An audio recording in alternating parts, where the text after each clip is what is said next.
Hi everyone, welcome to our chemistry online classroom. I am Chandrika and I am going to help you with chemistry classes. Hope you all doing well. As this is a very tough time, lockdown may restrict our college experience but not our learning experience.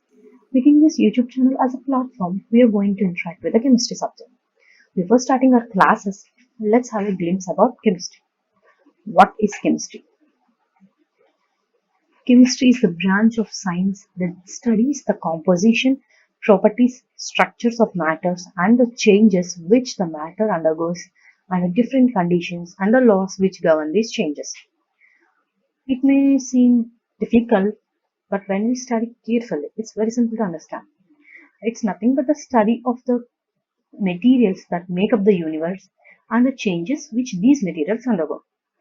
This whole universe is made up of different types of matters. Every matter has its own composition, properties, and structure. So, studying the composition, property, and structure of a particular matter is, is the study of chemistry. And these matters can change, undergo changes, and under different conditions. So, those studying about those changes and the laws which govern these changes is nothing but a chemistry. So again, chemistry is the study of composition, structure, and properties of the matter and their changes and the laws which they govern. So the marvelous thing about chemistry is that all the matter in the universe is made up of tiny smallest particles called atoms. Atoms, or we can say that these are similar to the cell in biology, and all these atoms are combined to form molecules, as it is similar to the tissues, and the molecules are made up of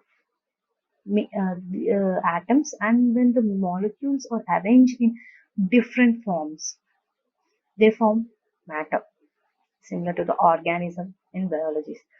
So these similarities were given just for the understanding purpose of for you. These are not the standards. And the astonishing fact about the chemistry is that entire universe is made up of only 114 atoms. The whatever we see in the universe, all are made up of only 114 atoms. So next, coming to the chemical reactions. As we said before, the matter undergoes changes. Those particular changes are called as chemical reactions, and they are undergone under different conditions like change in pH, change in temperature. So these conditions, if we change the condition, the chemical reaction may vary and the product may vary. The reactants may react in different forms or different ways to form different products under different conditions. And these chemical reactions are applied into our daily lives with the help of some laws. So these chemical reactions are governed by some laws like Nernst law, Henry's law, Raoult's law. To apply these chemical reactions to our daily life, there must be a standard. These laws are providing that, and following these laws, we are applying the chemical uh, reactions or the chemical compounds to our daily life. Here is a picture which depicts the chemistry, applications of chemistry. Chemistry is a science that developed from observing our surroundings. So it has a vast range of applications. Here are some. Starting with agriculture. We all know the chemical fertilizers and insecticides. They prove themselves in their agriculture. Of course, it may harm in nowadays because of the overusage or with the improper usage. But if we use these chemical fertilizers or insecticides, it get we can get good results. And coming to the food industry. We all are familiar with the processed foods, canned foods. So these all require some preservatives to store the food for a long time. The preservatives are nothing but the chemical compounds. Next, coming to the transportation, fuel, petroleum. These, without the petroleum and fuel, transportation has been stopped. Warfare, destructive gases, bombs. So chemistry has a strong impact in this field. Every weapon has its own chemical relation. That means that they are related with any chemical compounds. Without the chemistry, not without the knowledge of chemistry, the development of weapons may not be possible. Even in our everyday life, chemistry is involved. Our essentials, like our clothes, our comforts, which we are using in our daily lives, all are depends on the knowledge of chemistry. This field of shelter, cement, bricks, plastics. So we all know two words, cement and plaster of Paris. But very few of the people know that by changing a little bit of formula, the cement has been changed into plaster of Paris. So with these differences and with these formulations, new compounds are coming into the limelight, and we are all using that. Eco-friendly compounds are being developed nowadays, and every research needs uh, knowledge of chemistry. Without the knowledge of chemistry, any research may not be possible to move towards success. In the field of health, drugs, uh, the drug is nothing but a chemical compound. It's a chemical compound which alters our physiological properties of a body. Antipyretics means the drugs which reduce our temperature. So these all are the chemical compounds. It's completely dependent on the knowledge of chemistry. And computer world, the usage of silicon chips.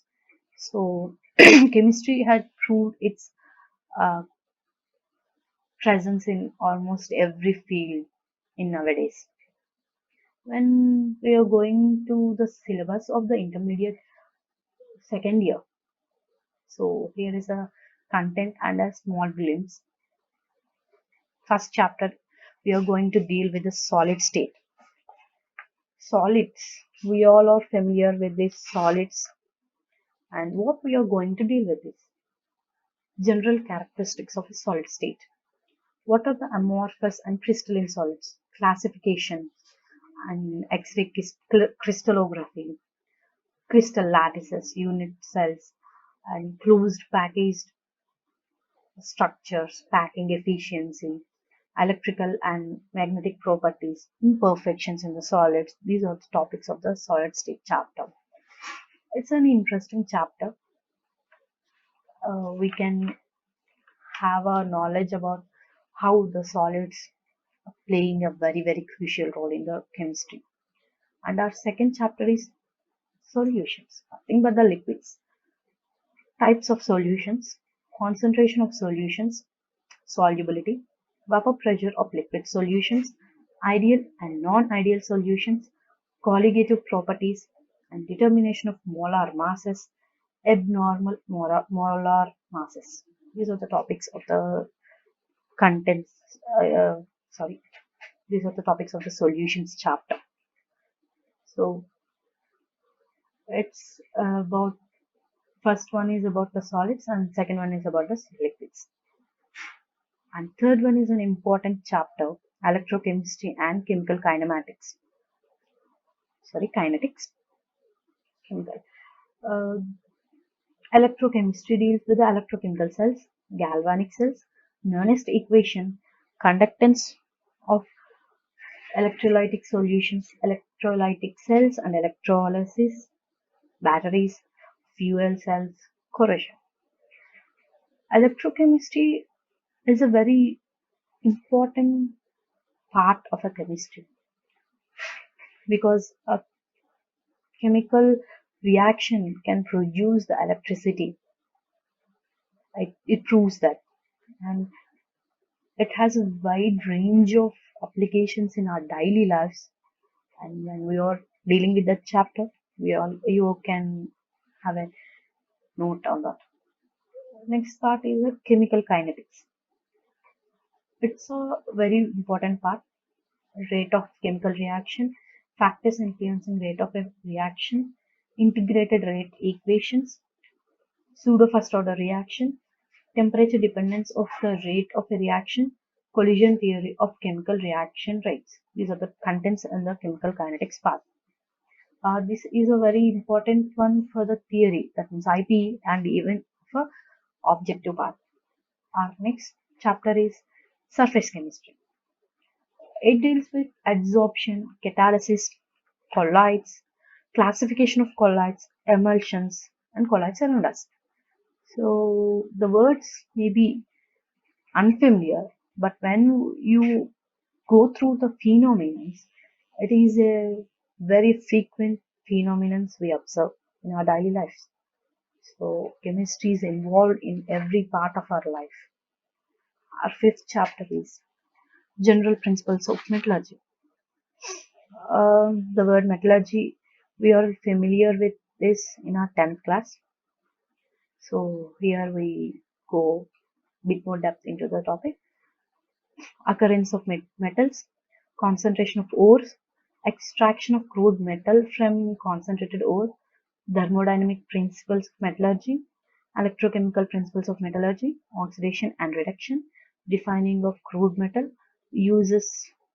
These are the topics in this chapter, and it's a very important. It's a very attracting chapter,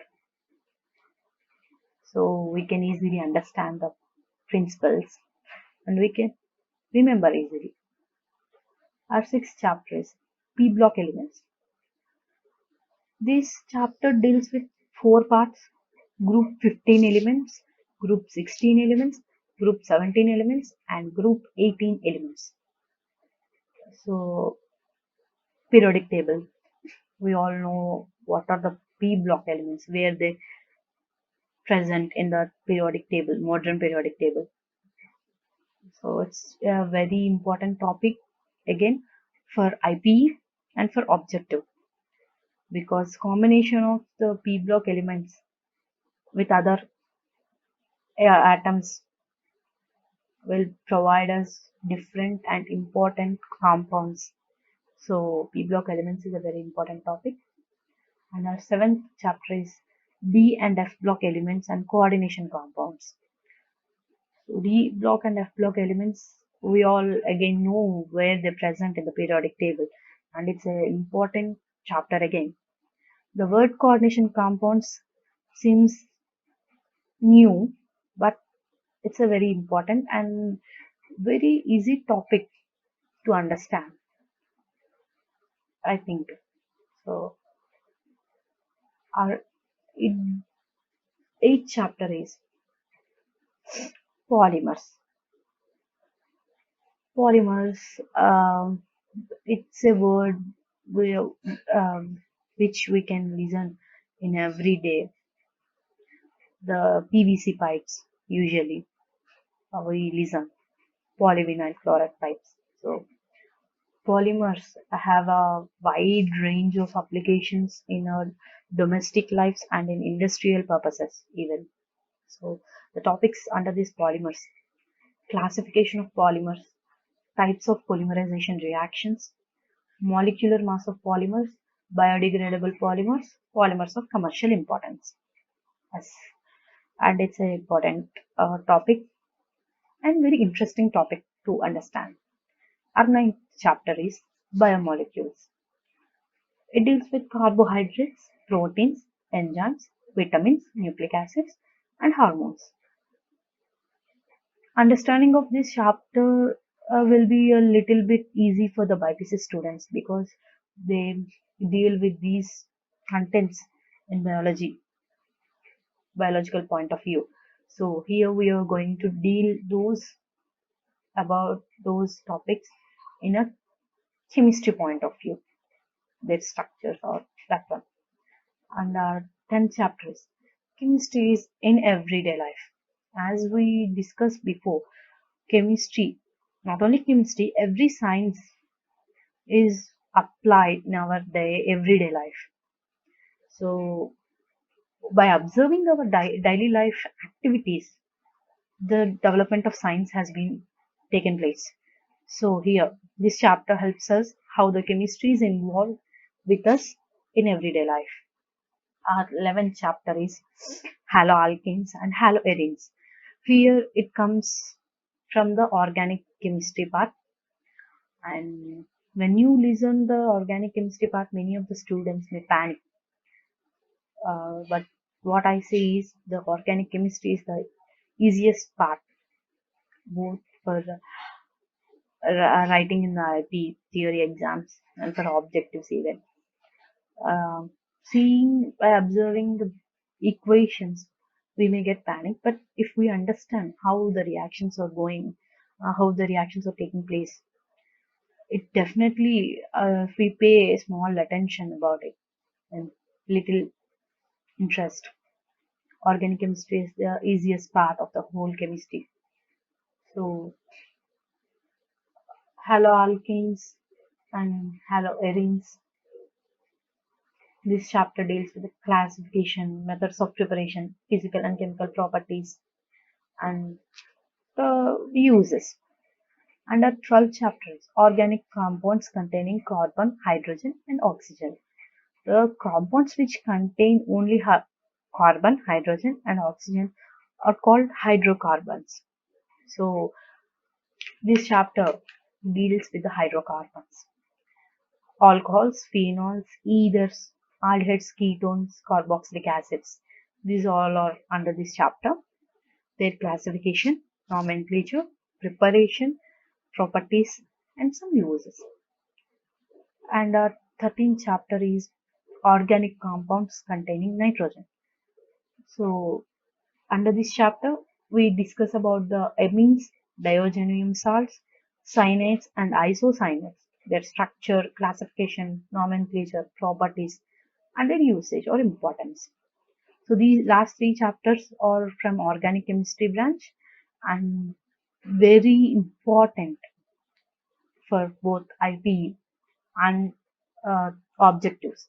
The P block and D block elements, 6th and 7th chapters, and these 11, 12, 13 chapters are having high weightage for IP and for objective. So from our next video onwards, classes will be started. So please stay connected with us, subscribe our channel and turn on notifications. Thank you.